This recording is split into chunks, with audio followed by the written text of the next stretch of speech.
এক্ষুনি রায়নকে বলবো নামটা এনরোল করাতে। এই কম্পিটিশনে আমরা নাম এনরোল করতে পারবো না। মানেটা কি? এই 20 লক্ষ টাকা পেলে তোদের কত সুবিধা হবে বুঝতে পারছিস না? আমার পক্ষে পিওর লাইফের কম্পিটিশনে নাম দেওয়া পসিবল নয়। কিন্তু রায়ান দা, আমাদের এই নতুন নাটকটার ফার্স্ট শোটা কোথায় হবে? সিসিএস কম্পিটিশনে। সিসিএস সেটা আবার কি? এই যে কর্পোরেট কালচারাল স্কিম, একটা বিশাল বড় কর্পোরেট যেটা প্রত্যেক বছর ফিল্ম মেকিং আর স্পোর্টসের পাশাপাশি একটা all India based drama competition arrange করে। আর প্রতিটা ডিপার্টমেন্টে প্রাইজ মানি হচ্ছে 20 লক্ষ টাকা। শুনিনি তো কখনো।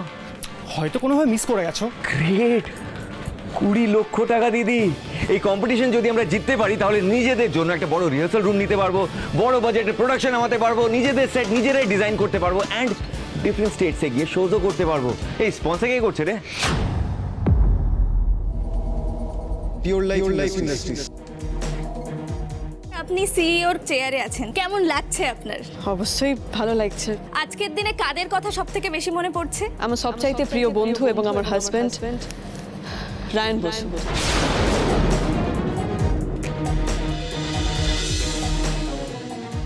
এক্ষুনি রায়নকে বলবো নামটা এনরোল করাতে। সবাই মুগ্ধ হয়ে তো নাটকটা দেখবে রায়ন, আর আমার বিশ্বাস ফার্স্ট প্রাইজটা তুই পাবি। না, এই কম্পিটিশনে আমরা নাম এনরোল করতে পারবো না। মানেটা কি? এই 20 লক্ষ টাকা পেলে তোদের কত সুবিধা হবে বুঝতে পারছিস না? প্লিজ রায়ান দা, তুমি এভাবে না বলো না। আমরা এখানে সবাই জানি তুমি যদি এটাতে পার্টিসিপেট করো তুমি জিতবেই। বললাম তো আমার পক্ষে পিওর লাইফের কম্পিটিশনে নাম দেওয়া পসিবল নয়। এই কোম্পানির CEO Parul Chakraborty, she is my wife. আর আমি যদি নাম দিই, ভালো পারফর্ম করে যদি নিজের যোগ্যতায় আমরা জিতেও যাই না, লোকে এটাই বলবে যে বউ নেপোটিজম করে আমায় ফার্স্ট প্রাইজ পাইয়ে দিয়েছে। আমি ডিজার্ভই করি না first prize. No no no no no. লোকে বলতে শুরু করবে যে পারুল স্বজন পোষণ করেছে, এতে ওরও নাম খারাপ হবে। আমি সেটা কিছুতে অ্যালাউ করবো না। তার চেয়ে আমরা যেভাবে শোজ করছি করি, পারুলের ফেভারে আমরা জিতে গেছি এই কথাটা আমি শুনতে পারবো না।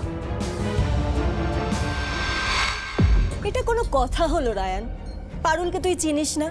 পারুল কোনোদিনও জাজেসদের কাছে তোর নাম সুপারিশ করবে বলে তোর মনে হয়? পারুল তেমন মেয়েই নয়। ভাই শোন, না বিচারকরা পারুলের কথা শুনে কিছু বিচার করবে, না পারুল গিয়ে বিচারকদের কিছু বলবে। পারফর্ম তো তোকে করতে হবে। তুই পারফর্ম করবি, দর্শকরা সেটা দেখবে নিজের চোখে। তারা যখন চোখে জল আর মুখে হাসি নিয়ে হল থেকে বেরোবে, তখন তোর এই ফার্স্ট হওয়া নিয়ে কোনো প্রশ্ন উঠবে না, নেপোটিজমের কোনো কথাই উঠবে না। কারণ তারা তো চোখের সামনে দেখবে তোর পারফরমেন্স। আর এই 20 লক্ষ টাকা পেলে এই ছেলে মেয়েগুলো তো আরো ভালো করে কাজ করার মোটিভেশন পায় ভাই। কেন বারবার এক কথা বলে যাচ্ছিস দিদি?